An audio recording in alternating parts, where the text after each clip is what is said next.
Не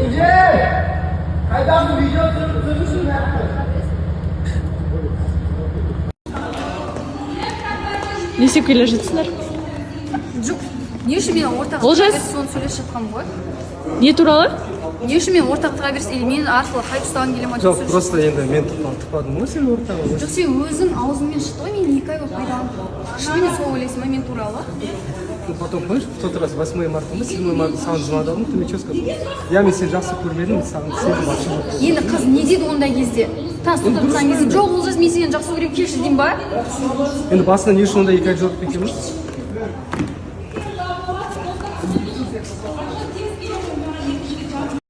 Барлығына сәлем достар, қалдарыңыз қалай? Кешегі историяларыма байланысты қазір Қазақстанда шынымен де өте жаман жағдайлар болып жатыр. Өздеріңіз естіп жатсыздар. Шынымен де бір мезетте бір отбасы үйсіз, күйсіз, малсыз, құр балаларын құшақтап, киімсіз сөйтіп қалған болатын. Қаншама ауылдармен кетіп жатыр ғой. Шынымен де достар, сондықтан да сіздерден бір сұрарым, бұл отбасыларға сбор ашқан едік. Блогер достарымызбен қосылып, жұмыла, және де сол қолдарыңыз келгенше садақа беріп, көмектесіп, любой заттар, тамақ болсын, ақшалай болсын, киім болсын, сонымен көмектессеңіздер. Осы токсикозбын деген уақыттан бастап жұрттың барлығы болжап жатыр ғой. Значит, сенде точно ол деп ше. Құрметті қыз келіншектер, қателеспеңіздерші. Қате пікір бұл.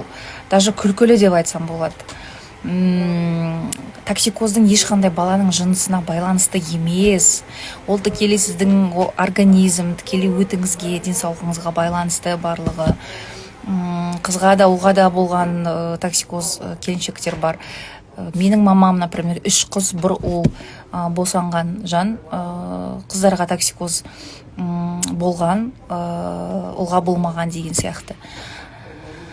Так что это очень даже смешно так рассуждать. Оған ешқандай байланысты емес, одан да денсаулық жөндеу керек.